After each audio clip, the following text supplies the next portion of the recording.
मैं हूं हिमांशु द्विवेदी और स्वागत है आपका हमारी खास पेशकश चर्चा में। चर्चा अलग अलग घटनाक्रमों पर रहती है। एक बड़ा घटनाक्रम जो इस साल में रहने वाला है वो पश्चिम बंगाल है, क्योंकि पश्चिम बंगाल की मौजूदा विधानसभा का कार्यकाल मई 2026 में खत्म हो रहा है। इस कार्यकाल की अवधि को अगर आधार माने तो तय बात है कि चुनाव आयोग फरवरी अंत या मार्च के पहले सप्ताह तक विधिवत चुनाव कार्यक्रम घोषित कर देगा और मार्च अप्रैल के बीच में मतदान भी हो जाना चाहिए, ऐसा राजनीतिक विश्लेषकों का अनुमान है। ममता बनर्जी लगातार 3 बार चुनाव जीतकर अपने अजय किले को बदस्तूर बनाए हुई है।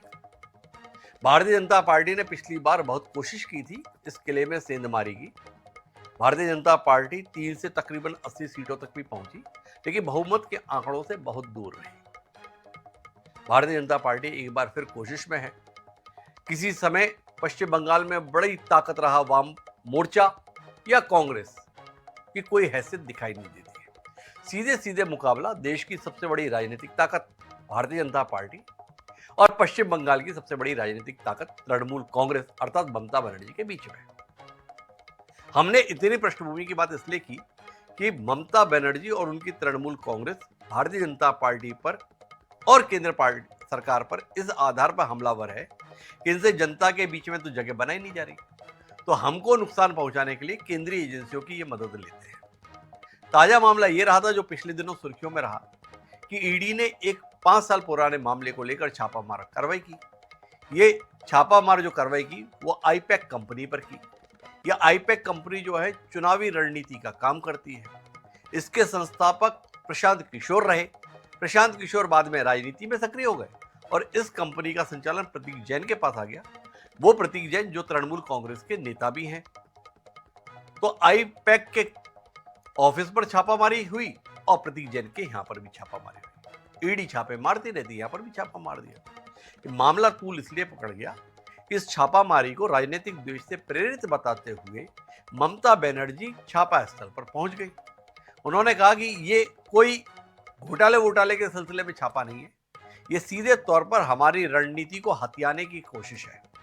ये छापा तृणमूल कांग्रेस की चुनावी रणनीति को अपने पास हासिल करने के लिए भारतीय जनता पार्टी के इशारे पर किया गया है। ममता बनर्जी छापा स्थल पर पहुंची नहीं, वहां से वो फाइलें भी उठा लाई और साथ ही साथ प्रतीक जैन के घर पर भी पहुंची, वहां से भी फाइलें वगैरह उन्होंने ले आई। भारतीय जनता पार्टी ने कहा कि ये तो अराजकता है। ईडी ने भी कहा कि ये तो हमारी कार्रवाई पर सीधे सीधे मुख्यमंत्री ने जो है दखलंदाजी की है। दोनों ही तरफ से अर्थात ईडी और तृणमूल कांग्रेस ने न्यायालय का दरवाजा खटखटाया, उच्च न्यायालय से लेकर सर्वोच्च न्यायालय तक। आज उच्च न्यायालय ने तृणमूल कांग्रेस की याचिका को खारिज कर दिया। खारिज की वजह यह रही कि तृणमूल कांग्रेस का आरोप था कि इन्होंने हमारी राजनीतिक जानकारियां जुटाने के लिए छापेमार कार्रवाई की थी। इन्होंने जो भी जानकारियां जुटाई है उसे सार्वजनिक करने से रोका जाए, किसी और को देने से रोका जाए, ताकि हमें राजनीतिक नुकसान ना हो। इसके जवाब में ईडी ने कहा कि हमने तो कुछ जब्त ही नहीं किया, हमारी छापामार कार्रवाई में कोई भी दस्तावेज जब्त नहीं किए गए हैं, बल्कि ममता बनर्जी ने ही वहां से दस्तावेज जबरदस्ती उठा लिए। जब यह मामला सामने आया तो तृणमूल कांग्रेस की तरफ से कहा गया कि यह हलफनामा दे देंगे, इन्होंने कुछ नहीं उठाया। तो कुल मिलाकर इसके बाद में हाईकोर्ट ने 2 आधार पर मामला निराकृत कर दिया। पहला ये कि कुछ छापे के अंतर्गत जब्त ही नहीं किया गया, ईडी ने यह दलील दी, और दूसरा ये भी बताया कि इसी आशय का मामला सुप्रीम कोर्ट में भी चल रहा है, जहां पर सुनवाई होना प्रस्तावित है। तो आज हम इसी पर बात करेंगे। आज के हाईकोर्ट की कार्रवाई ईडी की जीत है या टीएमसी की जीत है? यह मसला राजनीतिक है या शुद्ध प्रशासनिक है? इस पूरी कार्रवाई के तहत फायदे में तृणमूल कांग्रेस है या भारतीय जनता पार्टी है? कुल मिला के मामला दिलचस्प है। हमारे साथ इस राजनीतिक विमर्श का हिस्सा बनने के लिए 4 खास मेहमान हैं। हमारे साथ सोफिया खान जी हैं जो तृणमूल कांग्रेस की प्रवक्ता के तौर पर हमारे बीच में है। हमारे साथ में कुशल पांडे जी हैं जो भारतीय जनता पार्टी का प्रतिनिधित्व कर रहे हैं। डॉक्टर प्रदीप शर्मा जी वरिष्ठ कानूनविद के तौर पर हमारे साथ इस चर्चा का हिस्सा बनने के लिए मौजूद हैं। और इनके बीच में कुल मिला के मसला तो राजनीतिक है ही, तो संजीव कौशिक जी हमारे साथ में है जो हमें बताएंगे कि कुल मिलाकर दिशा कहाँ जा रही है और किसके फायदे में जा रही है। चर्चा की शुरुआत सोफिया खान जी से करते हैं कि तृणमूल कांग्रेस की याचिका आज हाई कोर्ट में निराकृत हो गई। ये आपकी हार या आपकी जीत? आपके आरोपों की पुष्टि हुई या आपके आरोप कोर्ट ने नकार दिए? कुल मिलाकर सोफिया जी बताएंगी क्या है आज का मसला? नमस्कार हिमांशु जी और आपके सारे दर्शकों को और मेरे बैठे हुए पैनलिस्ट को। देखिए, मन के जीते जीत है, मन के हारे हार, हार गए जो बिल लड़े उन पर है धिक्कार। तो ममता बनर्जी 90 की दशक की लड़ाकू नेत्री रही हैं और ताम दाम दंड भेद हर एक चीज वो जानती हैं। ऊंच नीच बहुत सारी चीजों से वो गुजरी हैं और सत्ते पर आने के लिए 35 साल की वामफ्रंट सीपीआईएम की सरकार को उखाड़ के फेंका।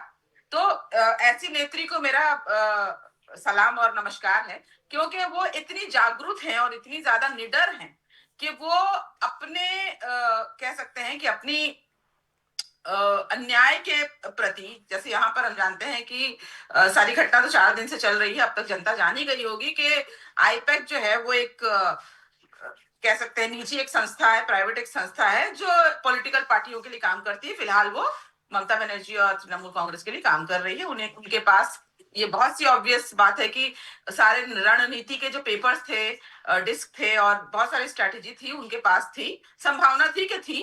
और 5 साल, जैसा कि आपने कहा कि 5 साल पुराना ये केस है जो जिसके लिए ईडी आई थी, खासकर जो कोयला घोटाले को लेकर, वो तो खैर पुरानी बात है, लेकिन उसको लेकर चुनाव के 2 महीना पहले आईपैक के ऊपर रेड करना, रेड से कोई आपत्ति नहीं है, लेकिन रेड के आड़ पर रणनीति और पेपर्स को चुराना ये गलत था। और इसी की याचिका, इसी की जो गुहार है वो हम लोगों ने हाई कोर्ट और सुप्रीम कोर्ट में लगाई है। तो उसका फैसला तो आने तक इंतजार करना होगा कि सुप्रीम कोर्ट ने हमें, देखिए न्यायालय पर, उच्च न्यायालय पर बहुत भरोसा है और हम जानते हैं कि जो फेवर्स ममता बनर्जी और उनके पार्टी के फेवर में ही सारी दलीलें आएंगी।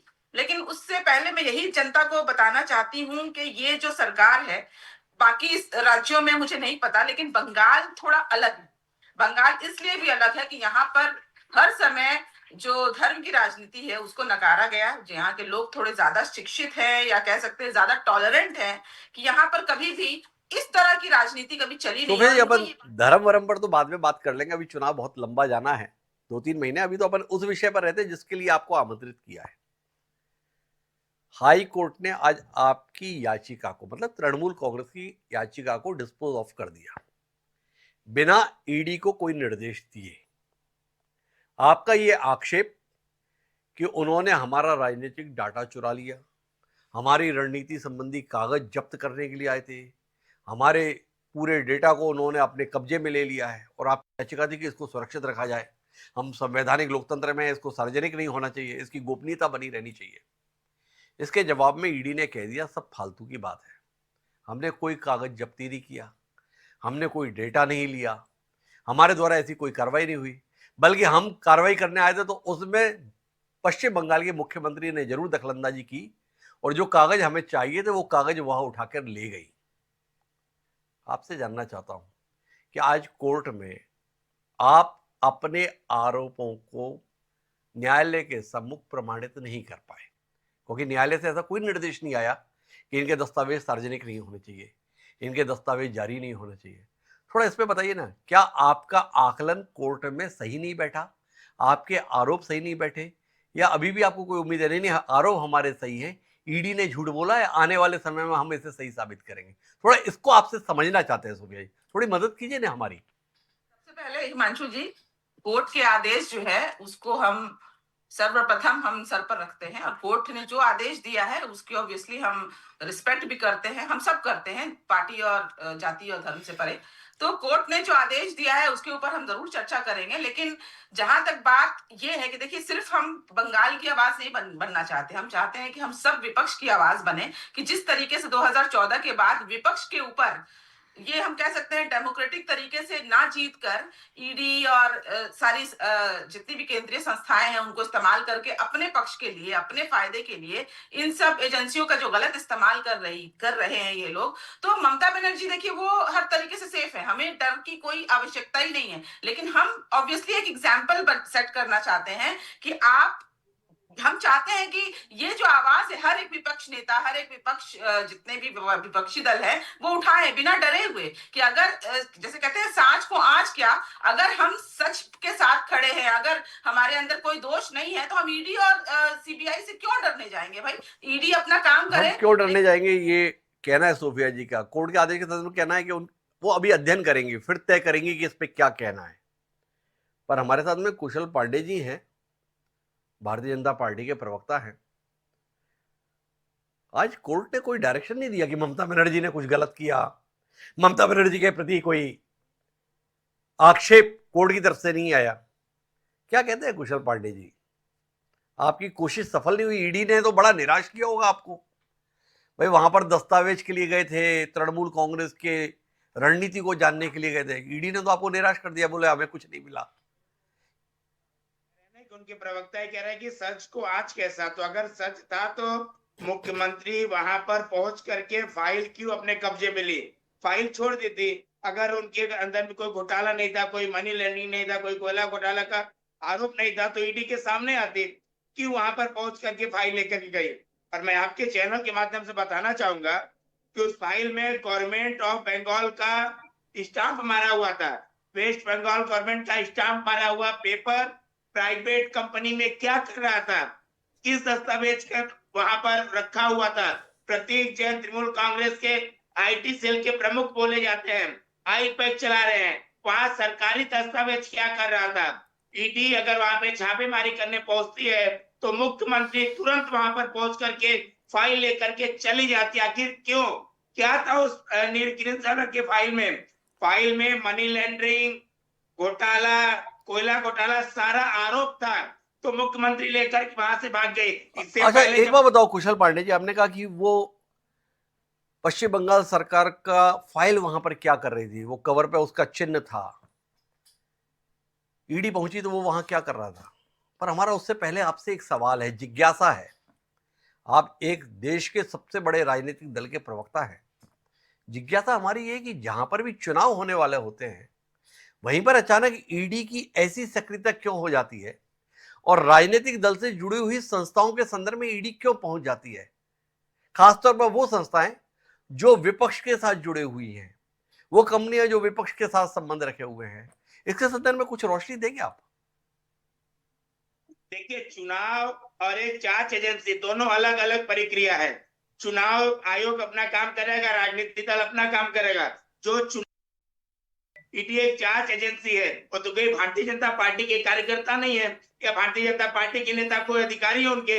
ईडी अपना काम कर रही है, भाजपा के कार्यकर्ता अपना काम कर रहे हैं। तो ईडी के काम में आगे दखल अंदाजी मुख्यमंत्री क्यों करने गई। अच्छा, एक बात बताओ कुशल जी, ये जब पश्चिम बंगाल की पुलिस कुछ करती है तो आप बताते हो कि ये ममता बनर्जी की पुलिस ऐसा कर रही है, ममता बनर्जी के अधिकारी ऐसा कर रहे हैं, ममता बनर्जी के तंत्र ऐसे कर रहा है।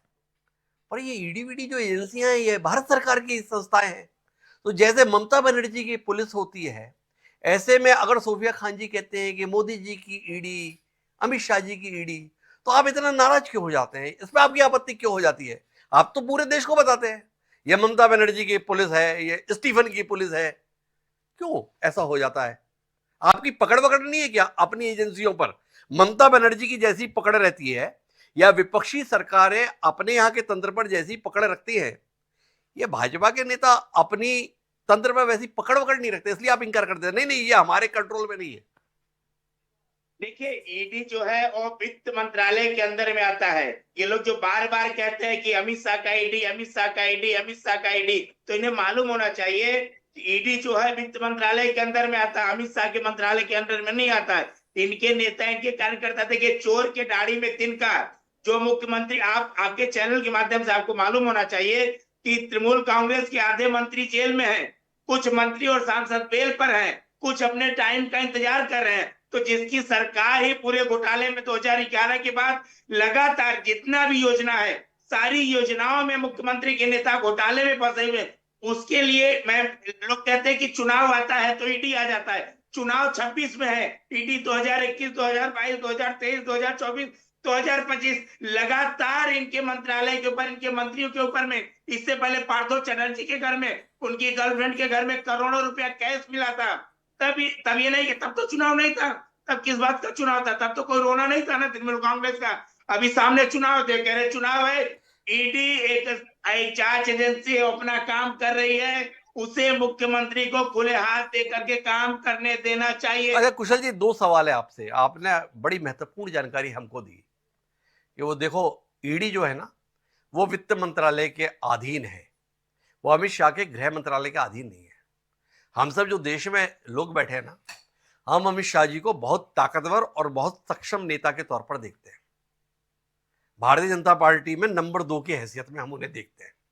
आप क्या बताना चाह रहे हो? हम लोग गलत समझते हैं जो अमित शाह को इतना ताकतवर, इतना प्रभावी, इतना कुशल, इतना राजनीतिक रूप से चतुर मानते हैं, वो हम लोगों की गलती है। क्या बात करते हो अमित शाह के संदर्भ में?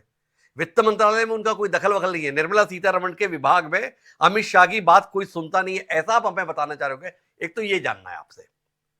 दूसरा, आपने बताया कि 2021 में क्या था। भाई 2021 में भी चुनाव था, उस समय पर भी कार्रवाई हुई थी। आपसे समझना केवल एक बात चाहता हूं, आज जो कोर्ट में हुआ उसमें ईडी ने बताया कि हम कुछ नहीं जब्त कर पाए।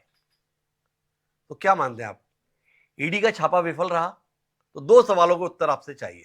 एक तो ये कि अमित शाह जी की पकड़ को लेकर हम लोग गलत मानते हैं कि अमित शाह इतने सक्षम, इतने प्रभावी और इतने कुशल रणनीतिकार किस्म के राजनेता और मंत्री हैं, ये हमारी गलती है। और दूसरा, ईडी का छापा टोटली विफल हो गया, वो अपने उद्देश्य को प्राप्त नहीं कर पाए, ये भी आप मानते हैं? देखिए, आपने ही अपने शब्दों में कहा कि अमित शाह जी नेतृत्व कुशल राजनीतिक नेता है और हमारे वरिष्ठ नेता है, हमारे चाणक्य बोले जाते हैं अमित शाह जी। अमित शाह जी बंगाल आते हैं तो मुख्यमंत्री के खलबली मच जाती है कि आखिर अमित शाह जी क्या करने वाले हैं, अमित शाह जी का क्या रणनीति है। अमित शाह जी भारतीय जनता पार्टी के नेता है, भारतीय जनता पार्टी के कार्यकर्ता है। अगर अमित शाह जी बंगाल आते तो खुजले मुख्यमंत्री को क्यों होता है? मुख्यमंत्री हर वक्त, इस बार भी आपने देखा होगा कि गलत बयान दिया मुख्यमंत्री ने कहा कि अमित शाह जी को अगर मैं नहीं चाहूंगी तो बंगाल की धरती पर नहीं आ पाएंगे। अमित शाह जी क्या बांग्लादेश पाकिस्तान के गृह मंत्री हैं? ये भारत का बंगाल है। अमित शाह को इस बंगाल में आने के लिए मुख्यमंत्री से परमिशन लेना पड़ेगा। अमित शाह या मोदी जी को बंगाल आने के लिए सीएम से परमिशन लेना पड़ेगा। ये स्थिति बंगाल की करके रखी हुई है मुख्यमंत्री ममता बनर्जी। और जब इनके ऊपर में किसी प्रकार का ईडी का, सीबीआई का जांच एजेंसी अगर अपना काम करती है तो ये बाजार में हल्ला करने देखो कुशल पांडे जी, आपने मेरे सवाल का उत्तर नहीं दिया। आपने बताया अमित शाह तो ये है, अमित शाह तो वो है। आप अभी बता रहे थे अमित शाह और ईडी का कोई संबंध नहीं, वो तो वित्त मंत्रालय का अधीन है। मैंने सवाल केवल इतना पूछा कि क्या अमित शाह की इतनी भी हनक नहीं है? अमित शाह जी का ऐसा दमखम आप नहीं मानते हैं कि विभाग कोई सा भी हो, अगर अमित शाह का संदेश पहुंचे तो उसका सम्मान होगा, उसका मान होगा, उस पर कार्रवाई होगी? क्या आप नहीं मानते? नहीं नहीं, अमित शाह जी की कोई नहीं सुनेगा, ऐसा आपका कहना है क्या कुशल जी? देखिए, आखिर आप ही बताइए कि ईडी सीबीआई में अमित शाह जी का क्या रोल है? कोई रोल नहीं है। मैं बार-बार आप अगर अपने नेता को इतना कमजोर आंक रहे हैं तो आपकी मर्जी। हम तो ये मानते हैं कि अमित शाह की तो भ्रकुटी का इशारा भी जो है सारी एजेंसियों के लिए मायने रखता है, ऐसा उनका कद हम लोग आंकते हैं। आपको नहीं लगता? आपकी मर्जी है कुशल जी। पर मैं आऊं संजीव कौशिक जी के पास और मुझे सोफिया खान जी कुछ हस्तक्षेप करेगा, एक बार उसे भी सुनना है। जी सोफिया जी, पहले आप हस्तक्षेप सुनते हैं, फिर प्रदीप जी से थोड़ा कानूनी पहलू समझना चाहता हूं मैं इसके। जी सोफिया जी।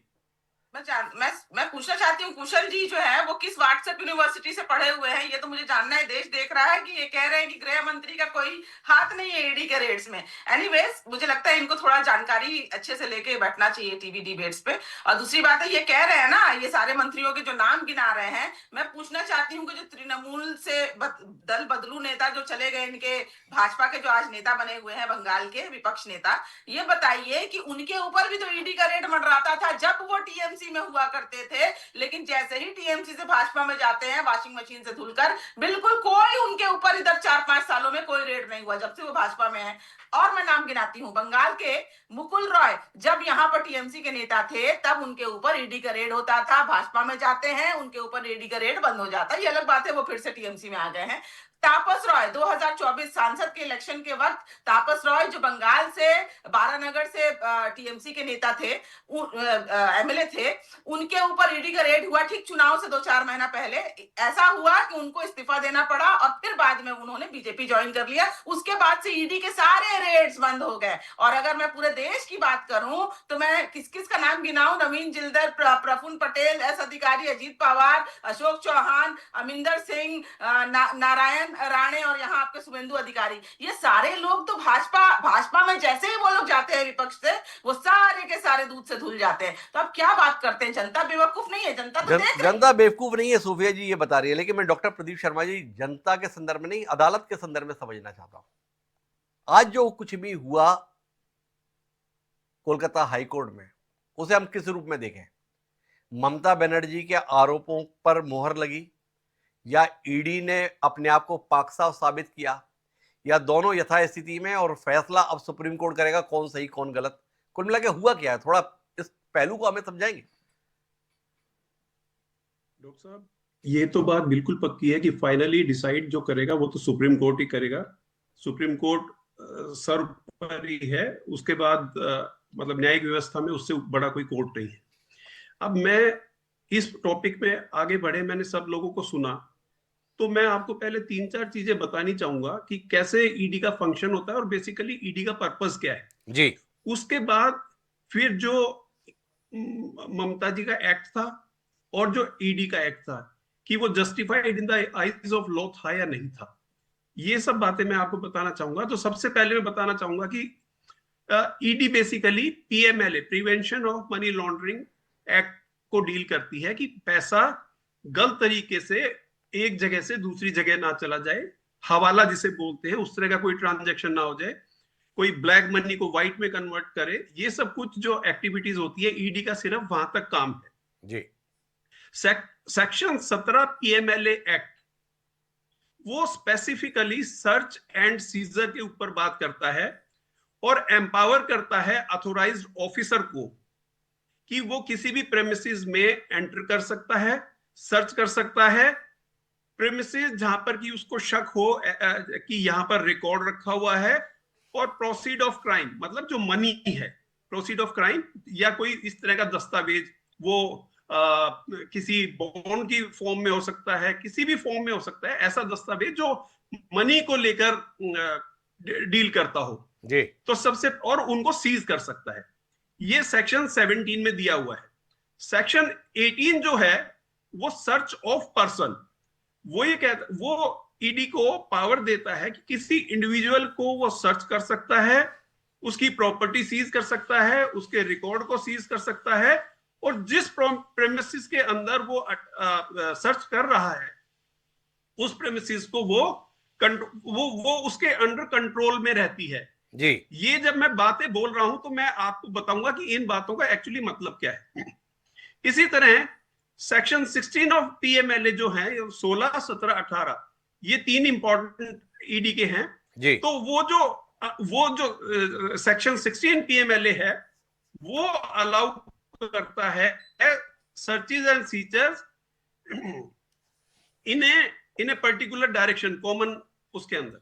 अब मेरा कहना यह है, पीएमएलए जब ईडी की रेड हुई, ये कोई सीबीआई की रेड तो है नहीं जी। ये ईडी की रेड है जो डील करेगी मनी लॉन्ड्रिंग के बारे में।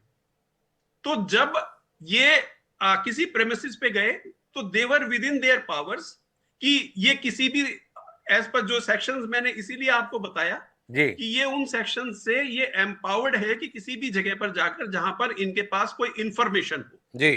क्योंकि कोई भी इन्वेस्टिगेटिंग एजेंसी जो है that acts on the basis of the जो information they have received from somewhere और फ्रॉम देयर सोर्सेज जी। तो जब उनके पास एक इंफॉर्मेशन होगी उन्होंने उसके ऊपर रेड किया, रेड करने के बाद जैसे कि पावर उनके पास सर्च एंड सीजर की है, इंडिविजुअल की है, तो इसी तरह आईपैक के घर पे और ऑफिस के अंदर इन्होंने रेड करी। वो बात अलग है कि अभी वो रेड हुई, उस रेड में क्या हुआ, क्योंकि ट्रेल तो इनको देखनी पड़ती है, पैसा कहां से आया, कहां गया, क्या क्या माध्यम था, और ये सब आप तब तक नहीं देख सकते जब तक कोई विशेष तरह के डॉक्यूमेंट्स आपके पास ना आ जाए या कोई कंप्यूटर। काफी लंबी बात हो गई डॉक्टर प्रदीप शर्मा जी, आपने सारा बताया, लेकिन मैं आपसे मूल बात करता हूं। एक मामला जिसको नवंबर 2020 में दर्ज किया गया, ठीक, उसके संदर्भ में 2005 दिसंबर में रेड हो रही है। 6 साल बाद ये खोजने की कोशिश हो रही है पैसा कहाँ से आ रहा था, पैसा कहाँ से जा रहा था। तो जिस कानून के तहत, जिस अधिनियम के तहत ये अधिकार मिला हुआ है कि आप रेड कर सकते हैं, आप कार्रवाई कर सकते हैं, उसमें कोई यही व्यवस्था नहीं भैया कितने समय में कर सकते हो। जब मन किया हम उठा के चल दिए, जिसके यहां भी चल दिए। अगर ममता बनर्जी चुनाव से ठीक पहले छापे की कार्रवाई को राजनीतिक द्वेष से प्रेरित इस आधार पर बता रही है कि ये कंपनी हमारी चुनावी रणनीति का काम कर रही है, इस कंपनी का प्रमुख हमारा आईटी सेल का प्रमुख है, तो कुल मिला के सुप्रीम कोर्ट में, हाई कोर्ट में क्या होगा, पर जनता की अदालत में ये संदेह तो पैदा होता है ना कि जब चुनाव को 3 महीने बचे हैं, एक कंपनी जो चुनावी रणनीति का काम कर रही है, एक कंपनी जो सत्तारूढ़ दल पश्चिम बंगाल का है उसके लिए पूरा काम कर रही है, उस समय पर ईडी 6 साल पुराने मामले में जा रही है। इसके संदर्भ में प्रदीप शर्मा जी, कोई लॉ प्रोटेक्शन है, कोई कानूनी संरक्षण है? ममता बनर्जी अगर वहां पहुंची है तो इसे कानून किसी दृष्टि से सही ठहरा सकता है? डॉक्टर साहब, मैं ये कहना चाहूंगा, पहली बात तो जो टाइम बाउंड है कि भाई इतने समय के बाद ये उन्होंने उसके ऊपर रेड किया, ये कोई टाइम बाउंड नहीं है, यहाँ पर कोई टाइम का प्रोसीजर नहीं है। और मैंने जैसा कि अभी आपको बताया था कि ये जो रेड्स होती है पीएमएलए की, ये on the basis of certain information होती है। आप किस टाइम पे कहां पर क्या हो, ये इंफॉर्मेशन आज तक उन्होंने डिस्क्लोज की नहीं है, तो उनके पास पावर्स हैं। सुप्रीम कोर्ट ने भी कुछ टाइम पहले एक पिटीशन लगी थी सुप्रीम कोर्ट में कि ईडी की पावर्स को कर्टेल कर दिया जाए। तो अल्टीमेटली उन्होंने भी ये कहा था कि सीडी के पास, जो ईडी के पास पावर्स हैं एज पर एक्ट, उसमें सुप्रीम कोर्ट इंटरवेंशन, अगर कोई अमेंडमेंट करनी है या कुछ भी करना है तो वो लेजिस्लेशन का पार्ट है, वो वहां से करेगा। अब दूसरी बात ये रही कि एक पर्टिकुलर ऐसी एजेंसी जिसको, जो पॉलिटिकल एक्टिविटीज को, स्ट्रेटेजीज को डिसाइड करती है, उसके यहाँ पर एक रेड होती है, उसको हम इलीगल नहीं कह सकते इन ए वे, क्योंकि वो तो ठीक है, जैसा हम आज रेड नहीं हुई ना। प्रदीप शर्मा जी थोड़ी मदद कीजिए, आज कोर्ट में जो हुआ उस पर आपकी टिप्पणी चाहिए बतौर कानूनविद। हम समझना चाहते हैं अपने दर्शकों के लिए कि आज अदालत में तृणमूल कांग्रेस के आरोपों की पुष्टि हुई या ईडी बेकसूर महसूस हुई, या दोनों के संदर्भ में मामला यथावत है और सुप्रीम कोर्ट में पता चलेगा कि ईडी सही है या तृणमूल कांग्रेस ममता बनर्जी सही है। थोड़ा इसे हमें बताइए ना, ताकि हम अपने कार्यक्रम का विस्तार ले सकें। डॉक्टर साहब, एक बात तो बिल्कुल ठीक है, ईडी एक गवर्नमेंट एजेंसी है, तो कोई भी गवर्नमेंट ऑफिसर के काम में बाधा डालने के ऊपर, आप एक सर्च हो रही है, गलत हो रही है, सही हो रही है, ये तो बात का विषय है, ये तो कोर्ट डिसाइड करेगा। लेकिन वो एक रेड पे गई, गलत हो गई, सही हो गई, ये मैं इस बारे में बात कर रहा हूं। लेकिन रेड के में किसी पॉलिटिकल लीडर का, ऐसे लीडर का जो वहां की पर्टिकुलर स्टेट के अंदर एक मुख्यमंत्री भी है और साथ में बहुत प्रोमिनेंट लीडर हैं, उनका वहां पहुंचना, तो ये अगर अदरवाइज कुछ नहीं कहता तो एक भी बात तो ये है, ये भी एक इंडिकेशन देता है, एक चीज। दूसरी बात, we are law abiding citizens, वो चाहे सीएम हो, पीएम हो, कोई भी हो, लॉ सबके लिए बराबर है। नहीं प्रदीप शर्मा जी, आप मेरे सवाल के साथ थोड़ा कनेक्ट होइए। आप वकील के तौर पर सारी बात कह रहे हैं, पर मैं कानूनविदता के नाते आपसे जो चाहता हूं वो आज के अदालत के आदेश पर टिप्पणी के तौर पर चाहता हूं। क्या आज की अदालत ने कहा कि ममता बनर्जी ने गलत किया है? क्या ऐसा आपने आदेश में पाया? या क्या आपने आज के आदेश में पाया कि ममता बनर्जी या टीएमसी के जो आरोप थे उन्हें कोर्ट ने सही ठहराया कि ये गलत मंशा से हुई रेड है? या दोनों संदर्भ में कुछ नहीं हुआ है? इंतजार कीजिए सुप्रीम कोर्ट क्या कहता है, थोड़ा इसमें मदद कीजिए ना मुझे। कोर्ट ने वन लाइनर एक अपना इसमें अपना जो ऑर्डर किया, उसमें सिर्फ ये बोला है, क्योंकि ईडी ने अपनी एक स्टेटमेंट दे दी कि मैंने तो कोई सीजर किया ही नहीं, मेरे पास तो कोई डॉक्यूमेंट ही नहीं है। तो जब उन्होंने कहा कि जब ये उसको किसी तरह का ईडी ने कोई सर्च में आपके कोई डॉक्यूमेंट्स को सीज ही नहीं किया, तो आपका पहली बात तो ये है कि यहाँ पर इसको ये पिटीशन इनफ्रक्चर्स हो गई। दूसरा एक बात और इसमें इंपॉर्टेंट है कि जो अफेक्टेड पार्टी है, थोड़ा सा ये ध्यान देने वाली बात है डॉक्टर साहब, जो अफेक्टेड पार्टी है वो कौन है? आईपैक जी। आईपैक इसमें पार्टी नहीं है, कोर्ट के सामने कौन आ रहा है? सरकार आ रही है। तो अगर ईडी की भी रेड है तो जो अफेक्टेड पार्टी होगी वही तो कोर्ट के सामने आएगी ना। अरे अफेक्टेड पार्टी तो ईडी भी है। ईडी कह रही है कि हमने तो कुछ जब्त नहीं किया, पर हमें जो जब्त करना था वो ममता बनर्जी उठाकर ले गई, उस पर कोर्ट ने कुछ कहा नहीं। ये एक अलग विषय है। इसके संदर्भ में कोर्ट खामोश क्यों रहा है? इसमें कोई टिप्पणी करना चाहेंगे आप प्रदीप जी? नहीं, इसमें तो जब उन्होंने कहा कि हमने कुछ सीज ही नहीं किया अभी तक, तो हमारा कोर्स ऑफ एक्शन तो तब अराइज होता जब हम कुछ सीज करते या हम उस सीजर के बेस के ऊपर। प्रदीप शर्मा जी, लेकिन कोर्ट में ईडी के वकील ने यह भी तो कहा कि कागज तो ममता बनर्जी खुद उठाकर ले गई। ये भी तो साथ में कहा हम तो कुछ जब्त नहीं किए, पर हमारी सर्च के दौरान ममता बनर्जी कागज उठाकर ले गई, ये तो कहा ना। इस बार कोर्ट ने कुछ किया नहीं, इस पे अभी नहीं किया। अभी देखिए, फिर वही बात है कि उसमें किसी भी सरकारी अधिकारी के काम में रुकावट बनने की वो तो उसके ऊपर होगी। अगर ईडी ने इस बात के ऊपर प्रेस किया तो कार्रवाई उनके ऊपर होगी।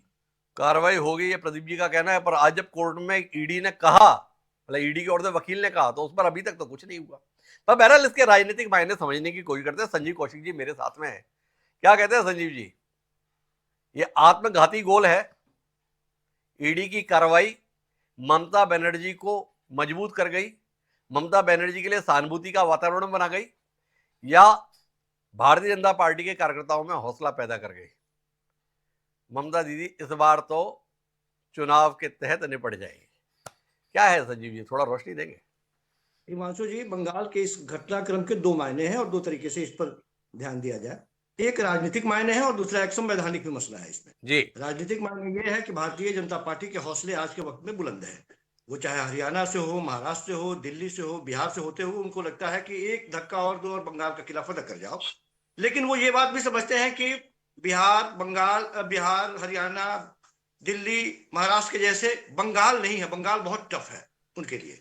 यह बात अलग है कि पिछले दो बार में भारतीय जनता पार्टी ने पूरी ताकत लगाई है और अब की बार 200 पार के नारे के साथ, लेकिन पिछले दो बार में भी टीएमसी 200 से ऊपर रही है। वो मतलब कि वो मजबूती के साथ अभी भी अड़ी हुई है और आने वाले दिनों में भी लगता है ऐसा ही है कि वो अड़ी रहेगी। कोशिश ये है भारतीय जनता पार्टी की, चूंकि हमने देखा दिल्ली के इलेक्शन में भारतीय जनता पार्टी की यह रणनीति रहती है कि यदि हम राजनीतिक तौर पर आपको नहीं तोड़ पाते हैं या आपसे नहीं लड़ पाएंगे तो आपकी छवि पर निश्चित तौर पर डेंट करने का प्रयास कर रहे हैं। संवैधानिक जो संस्थानों के बारे में बात की जाती है, पिछले 10-11 सालों में एक छवि आम लोगों के बीच में बनी है कि केंद्र की सरकार जब भी इलेक्शन हो, जितने भी संवैधानिक संस्थान हैं उसका बेजा इस्तेमाल करती है। उसके कारण भी है, हमने देखा है कि हर इलेक्शन से पहले ईडी का सक्रिय हो जाना। अभी ईडी के बारे में इतनी बातचीत हो रही है, लेकिन पिछले 10-11 सालों में 5,500 से ज्यादा ईडी ने कार्रवाई की है और उस 5,500 से ज्यादा कार्रवाइयों में तकरीबन जो नेताओं के ऊपर कार्रवाई हुई है, राजनीतिक दल के नेताओं के ऊपर, उसमें 95% से ज्यादा विपक्षी पार्टियों के नेता है। और कन्विक्शन रेट जान करके आपको ताजुब होगी, 4.6%, मतलब 1% भी कन्विक्शन रेट नहीं है। ये बेहद शर्मनाक है और यह इस बात की तस्दीक करता है कि कहीं ना कहीं कुछ ना कुछ गड़बड़ है। इलेक्शन से पहले, उदाहरण के तौर पर दिल्ली इलेक्शन से पहले दिल्ली के बड़े बड़े नेताओं को, मुख्यमंत्री तक को डाल दिया गया और ईडी चारों खाने चित हो गई, सारे नेता बाहर है आज के वक्त में। लेकिन एक बार जब आपकी छवि टूटती है तो निश्चित तौर पर राजनीतिक तौर पर भी आप टूटते हैं और आपकी छवि भी खराब होती है, उसका असर पड़ता है। भारतीय जनता पार्टी की कोशिश लगातार ये है और ये कोई नई बात नहीं है। रिकॉर्ड और आंकड़े ये बताते हैं कि भ्रष्टाचार से लड़ने के तरीके, अभी टीएमसी की जो नेत्री कह रही थी, ये बात बिल्कुल सही है। कुछ ही महीनों पहले एक हिंदुस्तान के ही एक पत्रिका ने, अखबार ने एक आंकड़ा छापा था कि कितने भ्रष्ट नेता जिनके ऊपर भारतीय जनता पार्टी लगातार कार्रवाई करती रही, कुछ पर अभियान चला के कार्रवाई करती रही, वो सारे लोग कैसे भारतीय जनता पार्टी की तरफ मूव कर गए। कुछ के ऊपर कार्रवाई खत्म कर दी गई, कुछ के ऊपर कार्रवाई धीमी कर दी गई और बिल्कुल शांत तरीके से है। वो आंकड़े अभी बता रहे थे टीएमसी के नेता। तो ये सारी चीजें बताती है कि भारतीय जनता पार्टी की राजनीतिक शैली, राजनीति करने की जो शैली है वो किस तरह की है। कोशिश ये है भारतीय जनता पार्टी, चूंकि पिछले इलेक्शन में हम भारतीय जनता पार्टी को बिल्कुल नाकाम नहीं मानते बंगाल के संदर्भ में, चूंकि 3 से यदि 77 तक आप पहुंच जाते हैं तो जाहिर सी बात है आपने जमीन तो तैयार कर ही दी है। इस बार पूरी कोशिश है रक्तपात। मेरा मानना है कि भारतीय बंगाल के राजनीति में या राजनीतिक इतिहास में यह भी बात सही है कि रक्तपात की राजनीति रही है और जिस साल जिस इलेक्शन में ज्यादा रक्तपात हुई है वहां सत्ता परिवर्तन की भी संभावनाएं बनी है। शुरुआत हो चुकी है, इससे पहले भी पिछले इलेक्शन में भी हम। संजीव जी, क्या मानते हैं आप, ईडी की जो कार्रवाई हुई इसमें 2 बातें आज निकल कर आई अदालत में? पहली तृणमूल कांग्रेस की आशंका थी कि हमारे दस्तावेज जब्त हो गए, हमारी रणनीति जो है ईडी के हाथों पड़ गई है और ईडी के माध्यम से भाजपा के हाथों पड़ जाएगी। तो ईडी ने कह दिया हम तो कुछ जब्त ही नहीं किए, हमारे को कोई दस्तावेज मिल ही नहीं पाया। पर इसके साथ जो कहा ईडी के वकील ने वो महत्वपूर्ण है। उसने कहा कोई दस्तावेज हमारे हाथ इसलिए नहीं पड़ा क्योंकि पश्चिम बंगाल की मुख्यमंत्री रेड के दौरान जबरदस्ती आ गई और अपने जोर से सारे दस्तावेज उठा ले गई। हमारे साथ में वरिष्ठ कानूनी डॉक्टर प्रदीप शर्मा वो बता रहे हैं कि सरकारी कामकाज में बाधा डालना बड़ा गुनाह है। क्या कहते हैं, ममता बनर्जी जो अब तक किसी मामले में नहीं फंसती थी, इस बहादुरी के चलते, इस दिलेरी के चलते अपने आप को बड़ी मुश्किल में डाल ली है। प्रदीप जी हमें बता रहे थे सबसे बड़ी अदालत तो सुप्रीम कोर्ट है, वहीं से होगा। सामने है कि ममता बनर्जी ने फाइलें उठाई, सामने है ममता बनर्जी के कहने पर अधिकारियों ने फाइलें उठाई। क्या कहते हैं, ममता बनर्जी ने चुनाव होने से पहले ही आत्मघाती गोल कर लिया। ईडी रेड में क्या पाती, उससे कहीं ज्यादा भाजपा को ममता बनर्जी ने खुद दिला दिया। क्या कहते हैं, ममता बनर्जी ने बड़ी कानूनी मुश्किल अपने लिए खुद बुला ली है। लगातार ये सवाल आप कानूनविद से भी पूछ रहे थे और वो आपके सवाल का जवाब नहीं दे पा रहे थे कि वो आखिर इसमें किसकी हार और किसकी जीत, कौन हाशिए पर और कौन सामने दिखाई दे रहा है। मैं खुलेआम ये बात कहता हूं कि ममता बनर्जी की छवि एक जुझारू नेता के तौर पर रही है। ममता बनर्जी पिछले इलेक्शन में हमने देखा कि 80 से ज्यादा स्टार प्रचारक भारतीय जनता पार्टी ने उतार दिए। तमाम वो अपने जितने भी उनके ध्रुवीकरण वाले जो राजनेता थे या मुख्यमंत्री थे उन सारों को उतार दिया गया था बंगाल में। उसके बावजूद ममता बनर्जी ने बड़ी आसानी से और उन्हीं के जैसे राजनीति करते हुए, उन्हीं के पीछ पर खेलते हुए उन लोगों को शिकस्त दिया। ममता बनर्जी के बारे में आज की कार्रवाई के संदर्भ में यदि आप जानना चाहेंगे तो ममता बनर्जी यहां भी एज लेती हुई दिखाई दे रही है। ईडी का यह कहना कि हमारे छापे के बावजूद हम कोई पेपर या कोई कागजात हम बरामद नहीं कर पाए, निश्चित तौर पर ईडी की विफलता दिखाती है। सवाल तो पूछे जाएंगे ना, आपने यदि किया और आपको ममता बनर्जी ने वहां हाशिए पे धकेल दिया और वो पेपर लेके चली गई, और यदि इस तरह से कहीं से भी ये अनुमान यदि कोर्ट को दिखाई देता तो कोर्ट एक आदेश पारित करता कि आपने कौन से पेपर ले गए, पहले उसके बारे में बताइए। बजाबता ईडी को ये लिखित में, ये ममता बनर्जी की तरफ से जब ये बात कही गई तो ईडी को ये कहा गया कि आप लिखित में दीजिए कि आपने कोई पेपर नहीं लिया यहां से, और ईडी को ये कहना पड़ा कि हमने कोई सामान ही जब्त नहीं की। जाहिर सी बात है कि ईडी को मुंह खाकी वापस आनी पड़ी। ये ममता बनर्जी के लिए या ममता बनर्जी के चाहने वालों के लिए ये ममता बनर्जी की मजबूती है। भले भारतीय जनता पार्टी इसको परिभाषित करे अपने तरीके से, राजनीति का अपना एक अपने तरीके परिभाषित करे, ये कहना है संजीव कौशिक जी का। लेकिन सोफिया खान जी, कुल मिला के कोर्ट में आज उभर कर आया है दस्तावेज ईडी को इसलिए नहीं मिल पाए क्योंकि ममता बनर्जी ने रेड के दौरान दखल दे दिया, और जो दस्तावेज जब्त होने थे ईडी के द्वारा उनको तो ममता बनर्जी ने उठा लिया, ममता बनर्जी के सहयोगी ने उठा लिया। क्या आपको दिखाई दे रहा है कि आज भले ही राहत मिली हो कोर्ट से, और सुप्रीम कोर्ट में बड़ी मुश्किल आने वाली है, आपकी नेता खतरे में है, आपकी नेता का वजूद खतरे में है। क्या कहते हैं सोफिया जी, मुश्किल बड़ी है? हिमांशु जी देखिए, मैं यही कहना चाहती हूँ कि 6 साल से ये लोग जो कोयला या कोयला का पैसा जो टटोल रहे हैं, अब तक तो इसकी कोई गिरफ्तारी नहीं हुई है। 6 साल से केस तारीख पे तारीख, तारीख पे तारीख। ये तारीख तभी निकलता है जब इलेक्शंस होते हैं। ये मैं बार बार मैं क्या, जितने भी तृणमूल कांग्रेस के कर्मी हैं वो सब यही बात जानते भी हैं और कहते भी हैं, बंगाल वासी सब जानते हैं कि जब जब चुनाव हुआ है, जब जब चुनाव आएगा, तब तक विपक्षियों के जो गले पर तलवार लटकेगी ईडी की, और जो भी जिस भी तरीके से। तो देश देख रहा है और देश को ये पता भी है कि आज जो भी संस्थाएं हैं वो ट्रांसपेरेंट नहीं है, पारदर्शी नहीं है। ये बहुत दुख की बात है कि देश में जो भी सत्ताधारी हैं वो अपने अपने फायदे के लिए इस तरीके के एजेंसियों को काम पर लगाते हैं। लेकिन मैं आशा करूंगी कि बंगाल में इस तरीके की चीजें जो है वो नहीं होंगी जब तक ममता बनर्जी है, और ममता बनर्जी की सरकार जब तक रहेगी, इनफैक्ट रहेगी, क्योंकि जनता जनार्दन है। जनता हमेशा ममता बनर्जी को चुनती है, क्योंकि हमने देखा 2021 में। मैं आपकी थोड़ी मदद करता हूँ सोफिया जी, आप कितनी बड़ी मुश्किल में है, वो प्रदीप शर्मा जी शायद थोड़ी मदद करें। प्रदीप जी, आपसे ये जानना चाहता हूं कि ईडी के कामकाज में बाधा डालने के संदर्भ में आरोप कितना संगीन होता है, और इस संगीन आरोप के एवज में अगर सजा सुनाई जाती है तो अधिकतम कितनी सजा सुनाई जा सकती है, न्यूनतम कितनी और अधिकतम कितनी? जरा दो विषयों पर बतौर कानूनविद आप रोशनी दे सकते हैं, बहुत लंबा पेचीदा ना करते हुए। आईपीसी की धारा 142 के अंतर्गत ये उसमें दिया हुआ है कि कोई भी आदमी अगर गवर्नमेंट एजेंसी के कार्य के बीच में दखल देगा तो उसको 3 महीने की सजा, जुर्माना या दोनों हो सकते हैं। तो प्रिसाइज ये अधिकतम सजा है 3 महीने की। में जो उसमें 3 महीने की सजा, जुर्माना या दोनों। तो इस हिसाब से तो सोफिया खान को ज्यादा चिंता करने की जरूरत नहीं है ममता बनर्जी के संदर्भ में। 2 साल से ज्यादा सजा का प्रावधान होता तो ममता बनर्जी के लिए खतरा हो सकता था।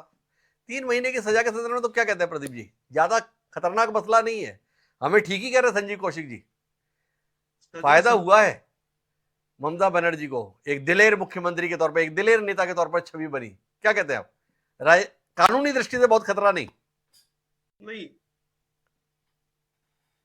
नहीं, जो आपने मुझसे पूछा कि इसमें कितनी सजा होती है मैक्सिमम, तो मैंने आपको उसका आंसर दे दिया। सेक्शन 182 आईपीसी में जो अगर कोई भी आदमी, लेकिन मैं थोड़ा सा आपसे मदद चाहूंगा प्रदीप जी, ये आईपीसी की आप जो बता रहे हैं वो अलग बात, ईडी का अलग कानून है। ईडी के काम में दखलंदाजी करने पर, रुकावट करने पर कोई अलग प्रावधान तो नहीं है। इसे थोड़ा अगर आप परख कर बता सके तो मदद होगी हमारी इस कार्यक्रम के दौरान। लेकिन कुशल जी कुछ कहना चाह रहे थे, तो कुशल जी की भी बात सुन लेते हैं। जी कुशल जी, बेचैन हो गए क्या आप? मात्र 3 महीने इतने गंभीर आरोप के एवज में निराश हो गए क्या कुशल जी आप? 3 महीने की या 3 दिन की नहीं है बात। अगर है कि आपने कानून तोड़ा है, अगर आपने अपराध किया, चाहे 3 घंटे की सजा क्यों ना हो, लेकिन आप तो अपराधी हैं ना। आप ईडी के काम में दखल अंदाजी किए हैं ना। अगर हम लोग भारतीय जनता पार्टी के कार्यकर्ता कोई भी आंदोलन करते हैं, पुलिस के हाथ में, पुलिस को टच भी नहीं करते, फिर भी हम लोगों के ऊपर में सरकारी कामकाज के आड़ में हम लोगों को गिरफ्तार किया जाता है। सरकार के ऊपर में या पुलिस के ऊपर में हाथ उठाने पर, जो कि हम लोग टच भी नहीं करते हैं पुलिस प्रशासन को, लेकिन हमारे कार्यकर्ता को गिरफ्तार करके ले जाती है। यही ममता तो बनर्जी क्या है की कुशल जी, हम लोगों ने तो कभी आपके प्रदर्शन देखे ही नहीं ना। हमने देखा नहीं कि आप किस दिलेरी के साथ जो है प्रदर्शन करते हैं। हम खामखा में भारतीय जनता युवा मोर्चा के इतने सालों से क्या जूझते हैं। आप बता रहे, अरे हम तो बिल्कुल ही लच्चर और लाचार किस्म के रहते हैं, हाथ जोड़कर रहते हैं प्रदर्शन में। हम लोग तो कुछ करते ही नहीं है। ऐसे ही है ना जी कुशल जी? देखिए जी, अब मैंने थोड़ा एक बार आप अपना क्वेश्चन थोड़ा सा रिपीट कीजिए प्लीज। मैंने कहा कि हम लोग 25-30 साल से पत्रकारिता कर रहे हैं, 35 साल से। हमने तो भारतीय जनता युवा मोर्चा के कभी दिलेरी के साथ प्रदर्शन देखे ही नहीं।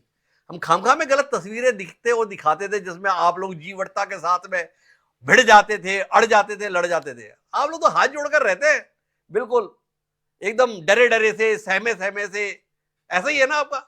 लड़ना आपके स्वभाव में ही नहीं है ना? मेरे ऊपर 94 केस है, मैं 3-3 महीना जेल कटा हूँ। मैं 3 से 3.5 महीना जेल कटा हूँ। 94 केस मेरे ऊपर में है। क्या मैं अपराधी हूँ क्या? राज्य सरकार के द्वारा झूठा मामला है, झूठा मामला है राज्य सरकार के द्वारा। मेरे ऊपर 94 केस है।